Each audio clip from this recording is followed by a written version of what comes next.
Wednesday, June 7th, 2025.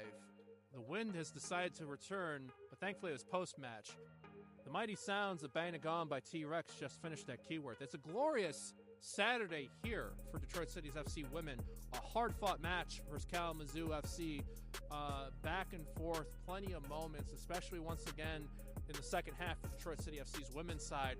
However, a hard-fought, well-earned goal in the end. Ella Karolak capitalizing on off a rebound late in the second half. Detroit City FC 1, Kalamazoo FC 0. The unbeaten streak extends to 4. The matches without conceding a goal, 4 games in a row. The win streak, 3 games in a row. This is the absolute best time for this team to get hot, especially with the final 5. We are at the halfway point now of this USLW League season. It's going to be fun. Next up for the women is going to be a short week, Wednesday, June 11th, at Union FC Macomb. Confirming, believe they play at Romeo. I know some say Utica, others say Romeo. That is 7 o'clock, Wednesday, June 11th. Big matchup. Starts the second half of the season, which every match counts for the remaining part of the year to see if Detroit City FC can overtake Ann Arbor to get the Great Lakes Division and get to the playoffs. So we have to continue the trend, unfortunately, in the transition period, because we were obviously another fine night here for the women here at Keyworth.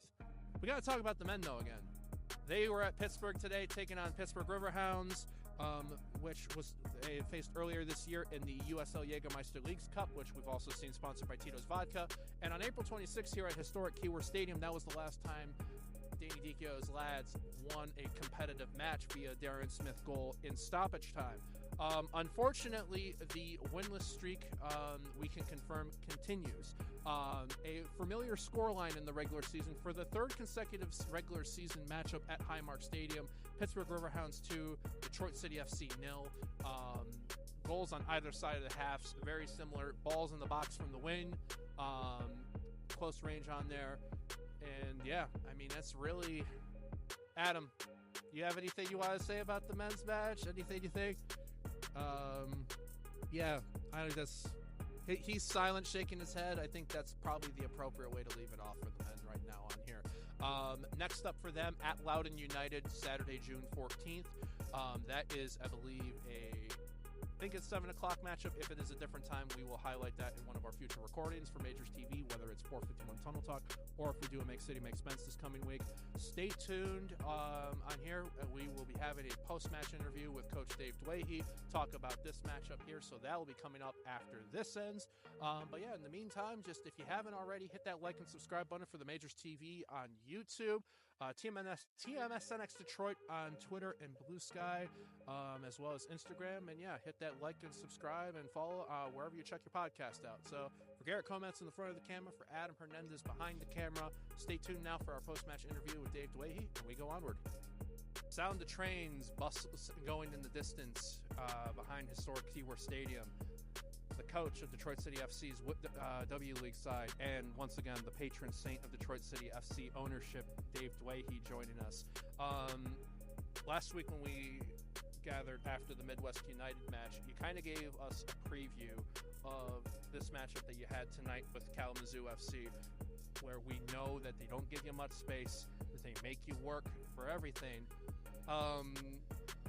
You were 100% accurate, and then some. Came out winners via Ella Karolak late in the second half. Tell us how you're feeling after that, just because that was a battle out there.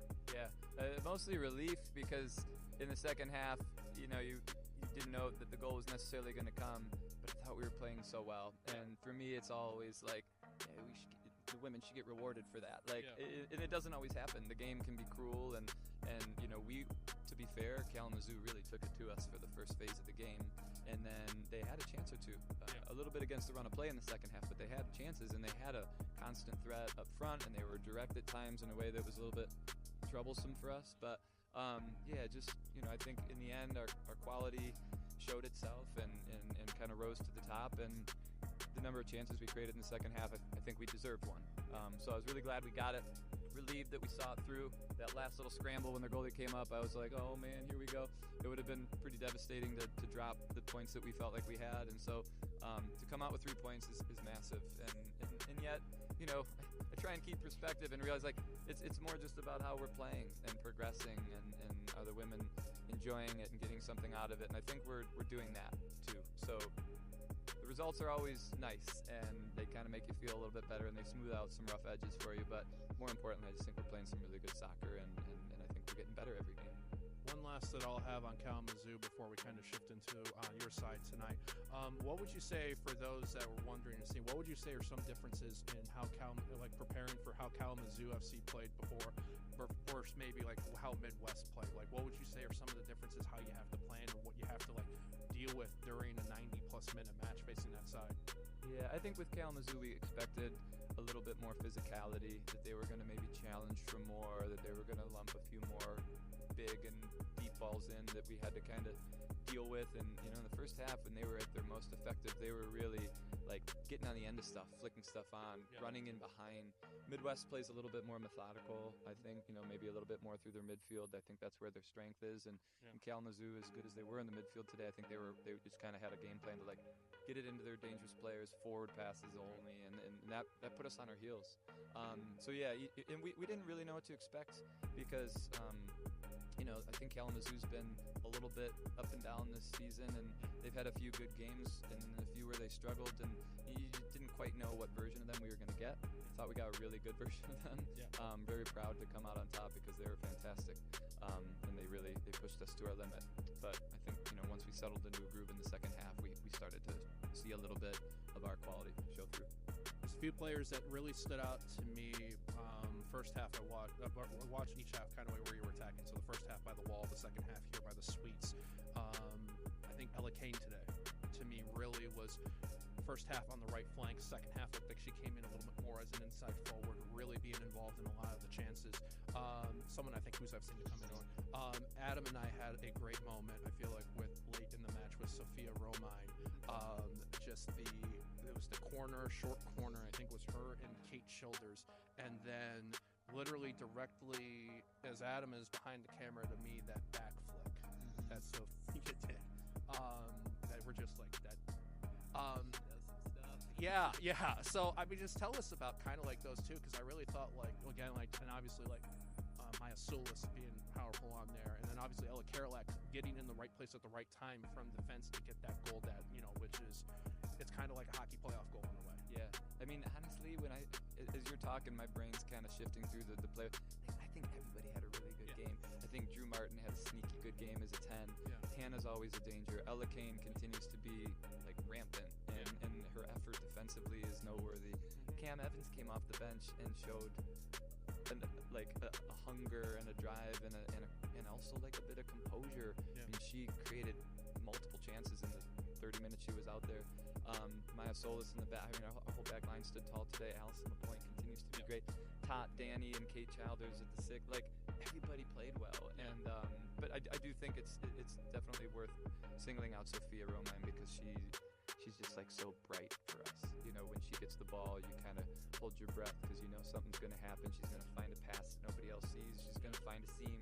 She's going to run at them.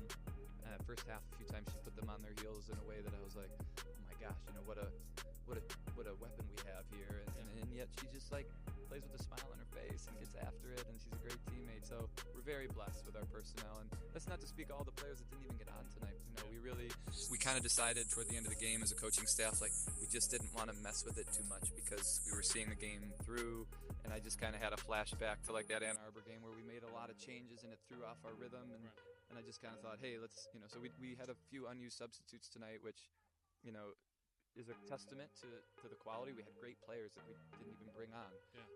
But yeah, I think you could name a lot of good candidates tonight for women in the match. So we're now at the halfway point of the W League, and this is where it starts to get really thick. You got 3 consecutive Wednesdays with matchups. Union FC Macomb coming in. You kind of mentioned Kayla didn't get in today. I saw kind of a couple other people that weren't in there. How do you expect to maybe, like, people should plan to see a little bit of a rotation with this being a midweek game? Like you have your next 2 games are midweeks at Union and then at Midwest next week. So should folks kind of like be able to see some fresh faces for those that maybe haven't been in the lineup as much the last couple games? It's very likely. You know, we kind of want to see how people are feeling Wednesday, and we're obviously like trying to start our strongest groups possible and the groups that have been playing well together. You know, Addie's always an incredible weapon off the bench, and, and it's a shame that we have so many talented attacking players because, you know, she's having to kind of bide her time and wait for her chance, but she'll be ready for it. We don't have Danny Steffen anymore. She's moving to Florida for the rest of the summer, so this was her last game, which is significant because she's had such a good year for us so far. She's been a pillar, and I feel like she just gives us sort of that X factor in terms of like she plays like an adult, you know. And these women are all adults, to be clear, but she has a maturity to her game, and sort of just like she's got that experience and how calm she is and how she incorporates other players. So that'll be a big loss. But fortunately, with Tot and Kate and a number of other players who are kind of ready to step into the defensive center mid role, you know, I think we'll be okay. But we'll definitely have a different look on Wednesday. And then hopefully, you know, someone like a Lily Jacob maybe reemerges. We've had to kind of go it without her for the most part this summer, but I think she's maybe poised to get back in. I think she's available. We're going to wait and see for Wednesday. But that might be another one that all of a sudden, you know, is in the mix. So as I name those names, I realize like what an embarrassment of riches I have as a coach, and it's really hard to choose players because, you know, in some ways you can't go wrong, but in other ways you want to go with what's working. So it's tough. And even Adam and I were kind of noticing throughout, like I like a couple faces, like okay, recognizing you see the face, and that's what I'm saying, because there's so many, you only have so many spots, but you have, especially an abundance of talent. So it's like fitting everybody in to kind of get the moments, especially when you only have a 10 game cycle. So I can only imagine it's almost one of the most daunting things. Like, what's your team sheet going to be? It's the toughest part of the job, in my opinion, managing the players. And I mean, that sort of goes without saying. That's my job. But I think just managing the disappointment that comes with not getting on or not getting many minutes, and trying to keep those players feeling valued and motivated, because, you know, the truth is, like, it's a blow to your ego, it's a blow to your self-confidence when you're not getting out there, and like you said, there's only so many spots, and there's only so many minutes, and I just wish we could play like 3 games in a row and get them all opportunities. So it's tough. I mean, it's tough. It's really tough as a coach. So I'm going to get you on here because the wind's starting to kick in just when we thought we were away from this. Wind and Keyworth decided to combine again. So halfway through this season, unbeaten in 4. Goalless. Teams haven't scored on you in 4 matches in a row now, which is wild. 3 straight wins. Getting into the best form of your football. For those that were here, for those that were on the stream, or for anyone else, what's the message you want to leave for anyone checking this out? Yeah, I mean, I think this is a team worth watching for a lot of reasons, but for me, being on the inside, training with them, talking to them before, during, after a game, it's just like a really great group of people, and they're fun to be around. It's fun to witness their chemistry developing off the field. The way they support each other. You know, I mentioned there were a couple disappointed players tonight, but you wouldn't know it from the body language and the support that they give from the sideline. So I want to thank all of our supporters as always, and I want to encourage people to come check this team out, because, you know, I think their off the field growth as a group is starting to really shine, manifest in the way they're playing in the game. I think we saw that in the second half today. Just like there's kind of like there's a goodness about them that really shines through, and it's fun to watch. David Dwaihy, we're seeing some magic unfold from us on there. May the magic continue, and as always, thank you much for joining us. Thanks so much. Appreciate it. Thanks, everybody.